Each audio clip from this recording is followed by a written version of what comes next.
अऊज़ु बिल्लाहि मिनश्शैतानिर्रजीम बिस्मिल्लाहिर्रहमानिर्रहीम। ये मैंने शेख वज़ाइफ साहब से जिक्र सुना कि ये आप जब भी पढ़ो इस अमल को तो बैठे बैठे आपका मसला हल हो जाएगा, तो नामुमकिन काम भी मुमकिन हो जाएगा। ये छोटी सी पढ़ाई है। तो अभी रिसेंट मैंने इसको पढ़ा, इसमें अल्लाह पाक का बड़ा प्यारा नाम है जिसका मतलब यह है कि बहुत अता करने वाला, या वहाबू। ये अल्लाह पाक का वो नाम है जिसका मीनिंग ही है कि बहुत अता करने वाला। तो एंड में भी अल्लाह पाक का वो ही नाम है। तो ये छोटी सी पढ़ाई है जो उन्होंने बताई।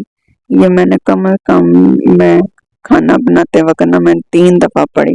जब भी मैंने पढ़ी वैसे अल्लाह के फजल से तो ऐसे लगता है जैसे ना कोई मेरी मदद हो रही है। मतलब मुझे इतना वो काम हल्का फुल्का लगता है, फौरन खत्म हो जाता है। जितना मतलब जैसे कोई गैबी मदद जिसको कहते हैं ना हम, कुछ इस तरह की फीलिंग आती है। जब भी मैंने खाना बनाया तो मेरा जल्दी में खाना भी बन गया, तो मैं बड़े पुरस्कून से फारिग हो गई। तो ये जब भी मैंने मतलब मैं सिर्फ 3 दफ़ा पढ़ती हूँ। उन्होंने 3 दफ़ा बोला कि इस तरह 3 दफ़ा इसको पढ़ना चाहिए। तो उससे ज़्यादा भी पढ़ना चाहें तो वो कोई नहीं, उन्होंने वैसे इसका बयान उस पे उनका है। अगर आप उनकी उधर से वीडियो भी देखना चाहें, इसको लिख के यूट्यूब में सर्च करें। तो अगर आप बैठ के आपका कोई मसला बड़ा है तो ज़्यादा थोड़ा पढ़ना चाहें तो इंशाल्लाह आपका, मुझे उम्मीद है, काम है। इतनी वैसे कोई इसमें तासीर है, ये मुझे खुद महसूस हुआ है, तो मैंने कहा ये सबको बताऊं। और इसमें उनके 2-3 मैंने बयान इससे इन दिनों सुने थे। इसके बड़े फायदे हैं क्योंकि इसमें या वहाबू का मतलब भी है बहुत अता करने वाला। तो ये अल्लाह पाक का वो नाम है जिस पे वाकई के ये इसकी इस नाम के भी बड़े वज़ाइफ और फजीलत इसके बारे में बयान फरमाई गई है। मुख्तलिफ यूट्यूबर्स ने ऐसे जो वज़ाइफ बताते हैं, तो फिर उस नाम की जो है ना बरकत से उनका एक जगह मैं ये भी सुन रही थी कि ये हज़रत अली रज़ियल्लाहु तआला अन्हु उनका फरमान है कि जो ये पढ़ेगा उसके घर का बच्चा बच्चा करोड़पति हो जाएगा। मतलब ये, और बाकी अगर नाम की तासीर कि अल्लाह पाक का सिफाती नाम है, इसका मतलब ये है, तो मेरे ख्याल से इसमें कोई शक नहीं है। और जब अली रज़ियल्लाहु तआला अन्हु ऐसी मतलब हस्ती का फरमान आ जाए, तो वहाँ पे फिर जब ऐसी मोतबर हस्तियों का कहीं भी जिक्र आए तो मेरे यहाँ वो कोई बात उसमें शक की गुंजाइश नहीं रहती।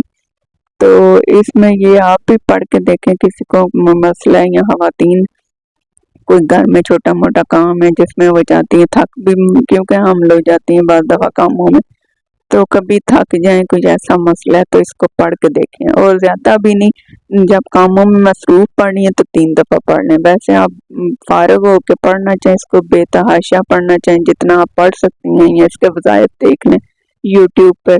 तो या अबकरी साहब का सुन लें, उनका शेहुल वज़ाइफ साहब का। तो जैसे आपको मुनासिब लगे तो इसको पढ़ के ज़रूर देखिएगा, इंशाल्लाह आपके मसले हल होंगे और चुटकियों में इंशाल्लाह होंगे। इसमें वैसे मैं खुद जो मेरा यकीन है तो इसी तरह है इसकी तासीर। तो बाकी आप देख लें और दुआ में याद रखिएगा। जज़ाकल्लाह कसीरन, जज़ाकल्लाह कसीरन, जज़ाकल्लाह कसीरन।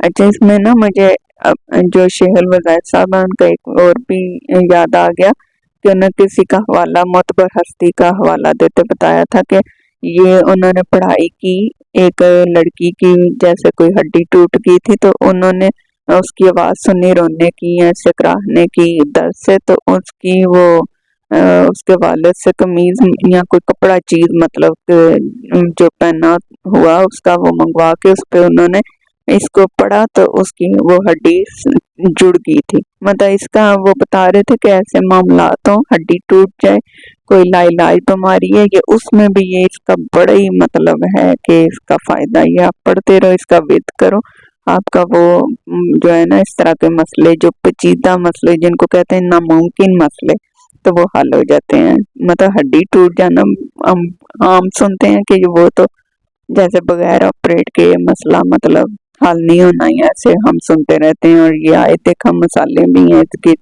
तो इस तरह ये जब इस तरह का मैंने सुना तो और यकीनन इसका ये फायदा जरूर होना है, तो ये इसको आप याद कर लें। इसको ऐसे मुश्किल काम में तो जरूर ये पढ़ लीजिएगा। और खास तौर पर जैसे कोई सफर पे निकलता है तो कहीं खाने पीने का सामान नहीं, آپ کو کوئی وہاں پہ پریشانی کا سامنا ہے، ظاہر ہے بعض دفعہ بندہ لمبے روٹ پہ جاتا ہے، کہیں جانا بھی پڑتا ہے، بعض دور سے بیاہ کے لڑکیاں آتی ہیں، جانا پڑتا ہے کوئی مجبوری سے، ٹرین کے سفر سے یا کوئی ایسا، یہاں کھانے پینے کا کوئی خاص انتظام نہیں ہوتا، یا ہمارے حضرات کہیں جاتے ہیں روزگار کے سلسلے میں تو وہاں کھانے پینے کا نہیں، تو اس میں آپ یہ پڑھ لیں، انہوں نے کہا اس سے گیپ سے کھانے کا بھی انتظام ہو جاتا ہے، آپ کو پتہ ہی نہیں چلتا آپ کو کیسے وہ گیپ سے کھانا ملا، کس طرح ملا، اور اتنا مزے کا کھانا کہ آپ انگلیاں چاٹتے رہ جائیں گے۔ اس کا وہ بڑا بیان ہے عبقری صاحب کا، تو سنیے گا ضرور۔